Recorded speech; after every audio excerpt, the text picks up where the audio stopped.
Kalau bicara Land of Kings, tanahnya para raja, itu kesan yang ditangkap biasanya Blitar ini di kerajaan gede nih. Orang enak kok branding raja.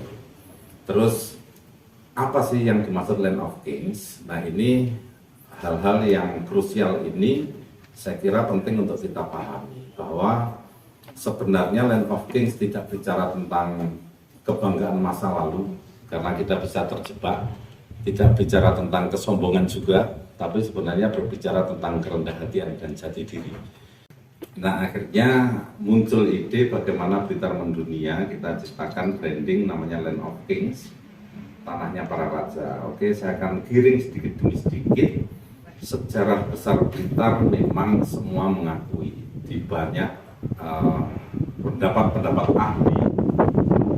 Misalnya kita mengenal Candi Mleri, itu candi tertua yang ada di Blitar. Di sana adalah makamnya Raja Singosari III. Bahkan sejarah memprediksi seluruh raja-raja besar zaman Kediri kuno, Mojopahit dan Singosari itu berasal dari Blitar. Nah, saya tidak bicara lebih dalam ini, saya lompat saja. Ada makam Raden Wijaya di Candi Simping, ada Ronggoluni di Mleri, ada Anusapati di Sawentar. Ada Candi Penataran, Candi Negara. Candi Penataran itu adalah candi terbesar di Jawa Timur. Di Jawa Timur ada 36 candi, yang 12 ada di Blitar. Artinya Blitar adalah kabupaten yang memiliki candi terbanyak di Jawa Timur. Situsnya yang terkelola 20, yang tercatat ada 400. Tadi saya ngomong dengan Mas Agus, juru kunci Penataran, itu jangan sampai digali semua itu. Kalau digali warga Blitar kudu transmigrasi. Lah dia usah Blitar candi kabeh. Jadi kita malah pindah. Jadi yang di dudah ya beberapa saja lah, jangan semua Pak Sugeng. Nanti kita pindah nanti bikin. Benar, ketika kita sejarah membuktikan bahwa banyak orang hebat yang ada di Blitar, baik lahirnya, baik bersekolahnya, ataupun dimakamkan. Jadi Land of King itu lengkap. Ada Bung Karno proklamator kita juga dimakamkan di Blitar. Bapaknya asli Blitar, lahir di Surabaya, Golden Age ada di Blitar. Lebih luas lagi, Land of Kings memberikan informasi kepada kita bahwa raja tidak harus bermahkota. Ada raja yang tidak bermahkota dari Blitar dan itu banyak. Kami punya bukunya 156 tokoh dari Blitar yang mendunia. Di dalamnya ada Mbah Turut, Ketok Magic.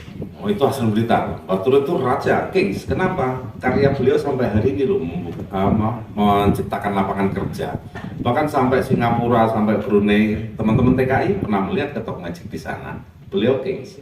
Kita meyakini, saya yakin penjelasan itu sepakat, siapa kenal dirinya, dia akan kenal dengan Tuhannya. Oke, jadi itu adalah makna filosofi dari Blitar Land of Kings, mengajarkan kerendah hatian, mengajarkan bagaimana kita bermanfaat untuk orang lain dengan cara mengenal diri kita yang sejati.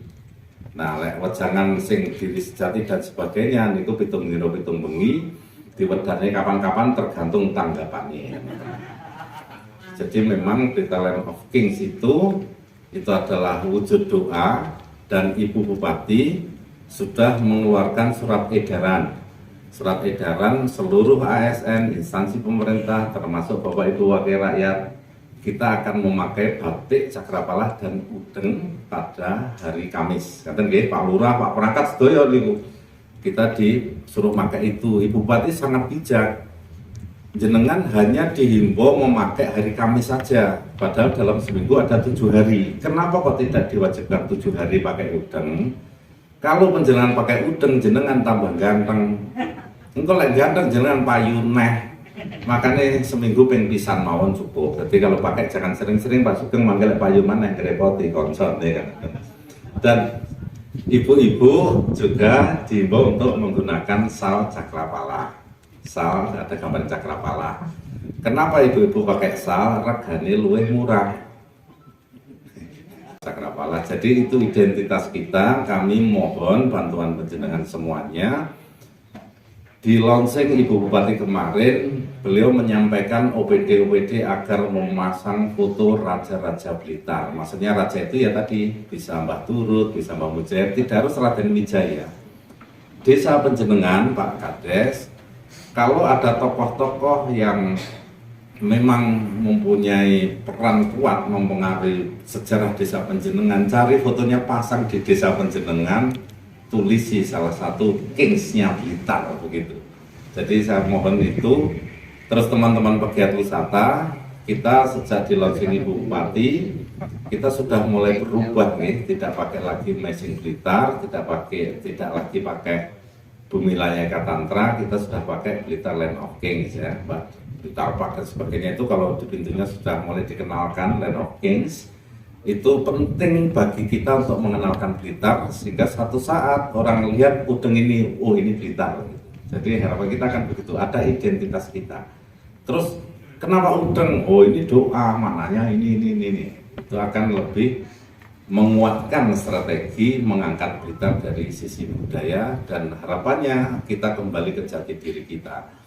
Kalau bicara Blitar tidak ada habisnya. Setiap titik yang saya kunjungi, kemarin misalnya di Serengat, saya cerita tentang Candi Muleri, tentang Kiai Tunggul Pongko, tentang Tritingal. Ketika di Wonodadi bercerita tentang Patirta Nangkling Darmo. Kalau di Ngle kok saya tidak akan cerita, akeh banget orang entek gitu. Jadi hal-hal itu tentu garis besarnya, tolong juga ini Pak Kadis, penting banget ini. Blitar Land of King tidak mengajak kita untuk menjadi generasi halu, tidak mengajak kita untuk kembali ke masa lalu, tidak mungkin. Sudah, kalau ada yang ngomong kita tidak bermimpi kembali ke Mojopahit, rugi Pak. Kita sudah ada sepeda motor, kendaraan, masuk numpak jalan naik. Terus jenengan kudu poso petang puluh bengi, petang puluh dino, petang puluh bengi, ben oleh haji pameling misalnya. Oleh HP wis enak ndang dadak poso.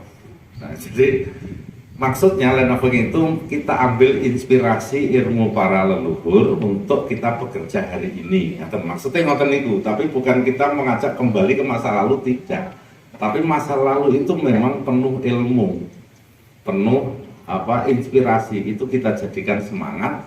Kalau mbah-mbah dulu sudah bisa teknologinya sehebat itu, kita harus bisa meneruskan cita-cita. Kalau Pak Moda kan itu bisa melihat, mbah-mbah kita masih ada yang menangis. Menangisnya kenapa? Generasiku saiki lho terus cita-citaku. Jadi beliau menangis itu sedih loh, anak putune Pak gur tukaran wae.